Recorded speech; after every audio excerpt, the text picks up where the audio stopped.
साथियों नमस्कार। मैं सतीश बौद्ध आप सभी के सामने फिर से उपस्थित हुआ। जैसे कि लंबे समय से अब तो देश में किसानों का आंदोलन चल रहा है और किसानों के और सरकार के बीच में कोई बात बनती हुई दिखाई नहीं दे रही है। साथ ही साथ ऐसा भी हो रहा है कि अब तो कोई बीच का रास्ता भी निकलता हुआ दिखाई नहीं दे रहा है। किसान अपनी जिद पर अड़े हुए हैं और सरकार अपनी जिद पर अड़ी हुई है। जहां तक सवाल है किसानों का, किसानों के जो मांगे हैं, मैं उसके खिलाफ नहीं हूं। सरकार को बड़ा हृदय दिखा करके कोई काम करना चाहिए था, कोई कदम उठाना चाहिए था। किसान अधिक से अधिक ये चाहते हैं कि उनकी जो एमएसपी है उसका जो मूल्य है उसकी गारंटी मिल जाए, पर ऐसा हो नहीं रहा। अब ऐसे में सरकार भी किसानों के सामने एक चुनौती के रूप में खड़ी होती जा रही है। मैं सरकार के साथ साथ एक शब्द और इस्तेमाल करना चाहूंगा कि आरएसएस और बीजेपी जैसे जो संगठन हैं, अब ये अपने ढंग से एक नई तरह की राजनीति कर रहे हैं। किसानों का आंदोलन जो है, किसानों के आंदोलन को अब खत्म करने के लिए साम दाम दंड भेद येन केन प्रकीर्ण हर तरह से उस आंदोलन को समाप्त करना है। यह अंतिम लक्ष्य हो गया है बीजेपी का और आरएसएस का। आप एक बात नोट कीजिएगा कि अब न्यूज चैनल पर ऐसे किसान आएंगे, ऐसे किसानों को बुलाया जाएगा, बताया जाएगा, बैठाया जाएगा, उनसे सवाल पूछे जाएंगे जो सरकार के द्वारा बनाए गए इन तीनों बिल के पक्ष में बात कर रहे हैं। और यकीन नहीं आ रहा तो आप जो है पिछले 3-4 दिनों में जो गतिविधि चेंज हुई है, जो न्यूज चैनल पर जो किसान आके अपनी बात कह रहे हैं, आप पाओगे कि धीरे धीरे वो किसान ऐसे हैं जो किसान सरकार के पक्ष में बात करते हुए दिखाई देंगे। और वो किसान है या नहीं है, वो आया कहां से है, वो व्यक्ति कौन है, उसके बारे में ना तो आप जानते ना मैं जानता हूं। लेकिन ये एक सरकार के पक्ष में माहौल बनाने का एक बड़ा ही बेहतरीन ढंग है। एक लोगों को भ्रम में डालने की एक राजनीति की शुरुआत बीजेपी सरकार ने कर दी है। केवल इतना ही नहीं, बीजेपी ने विशेष रूप से आदेश दिए अपने सभी कैबिनेट मंत्रियों को कि जब भी आपको न्यूज चैनल पर जाकर के किसान बिल के संबंध में बात करनी तो आप जरूर जाएं। ऐसा कभी ना हो कि आपके पास वक्त ना हो और वहां जाएं और अपनी बात रखें। तो ऐसे में मीडिया का भरपूर इस्तेमाल कर रही है बीजेपी। तो आप देखेंगे जब टीवी चैनल खुलते हैं तो टीवी चैनल किसानों के पक्ष में कम बोलते हैं, सरकार के पक्ष में वो ज्यादा बोलते हुए दिखाई दे रहे हैं। इसी वजह से बीजेपी के आला नेताओं ने आदेश दे रखा है कि कोई भी मंत्री, कोई भी सांसद, कोई भी विधायक अलोंग विद कैबिनेट मंत्रीज अपने आप को फ्री रखें। मौका लगे तो न्यूज चैनल पे जाएं, अपनी बात रखें। साथ ही साथ सांसद, विधायक और मंत्री अपने अपने क्षेत्रों में जाएं और क्षेत्रों में जाकर के माहौल बनाएं कि ये जो बिल है ये ठीक है, किसानों के पक्ष में है और किसानों को इसका समर्थन करना चाहिए। तो इस संबंध में टीवी पर अब डिबेट होनी शुरू हो गई है और सरकार के पक्ष में लोग माहौल बनाना शुरू कर रहे हैं। इसके अलावा ये जो लोग हैं, इनके जो मंत्री हैं, इनके जो कैबिनेट मंत्री हैं या फिर विधायक हैं या सांसद हैं, वो ये कहेंगे अगर ये बिल नहीं है तो किसानों की स्थिति सुधरेगी कैसे। हम तो किसानों की स्थिति को सुधारना चाहते हैं, हम तो किसानों के पक्ष में काम करना चाहते हैं।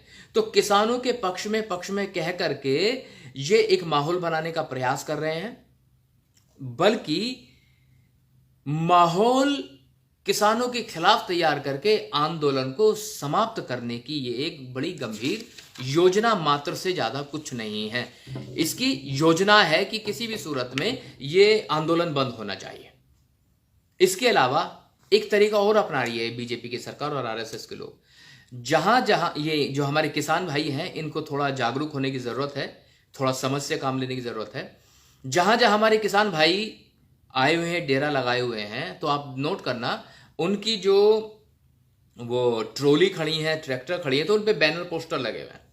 तो अब ये क्या कर रहे हैं, आंदोलन में इन्होंने अपने लोग घुसा दिए हैं, जो आरएसएस के हैं, विश्व हिंदू परिषद के हैं, बजरंग दल के हैं, श्री राम सेना के हैं, करणी सेना के हैं, बीजेपी के हैं। ये लोग अब जैसे बीजेपी एक शब्द इस्तेमाल करती है, टुकड़े टुकड़े गैंग। टुकड़े टुकड़े गैंग में कन्हैया का नाम आता है, और कन्हैया के साथ जितने वो लोग थे जो जेएनयू में थे उनका नाम आता है।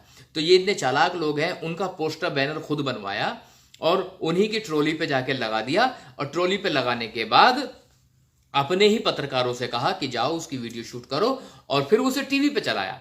और टीवी पे चला करके ये कहते हैं कि अब किसान आंदोलन जो है, किसान आंदोलन नहीं रहा है, किसान आंदोलन तो अब उन लोगों के साथ खड़ा हुआ है जो टुकड़े टुकड़े गैंग के लोग हैं।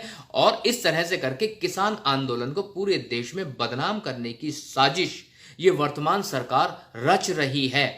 तो मेरे किसान भाइयों, आपसे हाथ जोड़ के निवेदन है, आप सचेत रहें, आप समझदार बने। आपके बीच में ही लोग घुसा दिए गए हैं जो आपके आंदोलन को खराब करना चाह रहे हैं। यह बिल्कुल वैसा ही है जैसे 2 अप्रैल का आंदोलन था। 2 अप्रैल को एक आदमी ने आके गोली चलाई, अंततः वो आदमी आरएसएस और बीजेपी के संगठनों से जुड़ा हुआ निकला, लेकिन उसके ऊपर कोई कार्रवाई नहीं हुई और बदनाम किया गया था 2 अप्रैल का आंदोलन जो शोषित पीड़ित दबे कुचले परिवार के लोगों ने किया था। उस आंदोलन को बदनाम करने की कोशिश की, वो यही लोग थे। अब इस किसान आंदोलन को बदनाम करने के लिए ये इस तरह की साजिशें रच रहे हैं। आप नोट करिएगा, टीवी पर कुछ तरह की बातें करते हैं ये लोग। टीवी पर आते हैं तो ये कहते हैं कि जो किसान है वो किसान केवल हरियाणा और पंजाब का किसान है, चंद किसान है जिनका ये आंदोलन है, बाकी किसान क्यों नहीं आ रहा है। राजस्थान से किसान नहीं आ रहा, मध्य प्रदेश से नहीं आ रहा, पश्चिम उत्तर प्रदेश से किसान नहीं आ रहा। हालांकि राकेश टिकैत के साथ पश्चिम उत्तर प्रदेश के बहुत किसान हैं, लेकिन मुजफ्फरनगर का किसान नहीं आ रहा। तो ये बताना चाह रहे हैं कि ये जो आंदोलन है राष्ट्रव्यापी आंदोलन नहीं है, ये चंद लोगों का आंदोलन है और कुछ बड़े काश्तकार हैं जो इसके पीछे काम कर रहे हैं। तो ऐसा प्रचार भ्रम फैलाने का काम कर रही है ये बीजेपी सरकार के लोग।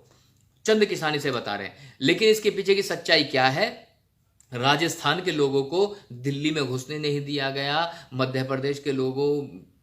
प्रदेश में जा करके दुनिया भर के मंत्री, कैबिनेट मंत्री जा करके गांव-गांव समझाना शुरू कर रहे हैं और वहां के लोगों को नहीं आने दिया जा रहा है। बैरिकेडिंग की जा रही है, पुलिस की व्यवस्था की गई है, यहां तक कि सैन्य बल का इस्तेमाल करने के लिए भी वर्तमान सरकार पूरी तरह से तैयार है, क्योंकि अंततः वो ये चाहते हैं किसी भी सूरत में ये आंदोलन समाप्त होना चाहिए। तो आंदोलन को बिल वापस करने के लिए तैयार नहीं है सरकार आंदोलन समाप्त करना चाहती है।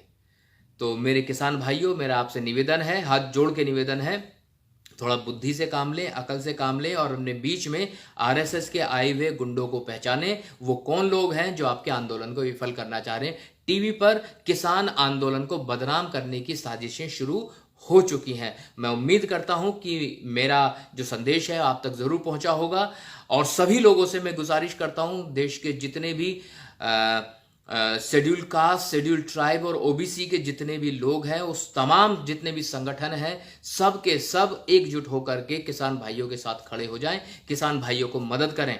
तो मैं ऐसी उम्मीद करता हूं कि यह आंदोलन लंबे समय तक चल पाएगा और लंबे समय तक आंदोलन चलने के बाद इसके परिणाम भी सकारात्मक जरूर मिलेंगे। इसी उम्मीद के साथ कि आप इस मैसेज को अपने तक नहीं रखेंगे, बहुत आगे तक पहुंचाएंगे, लोगों तक ये मैसेज जाना चाहिए। मैं सतीश बौद्ध आप सभी से विदा लेता हूं, फिर किसी और मुद्दे के साथ आपके बीच में उपस्थित रहूंगा। तब तक के लिए नमस्कार, बहुत बहुत साधुवाद, थैंक यू।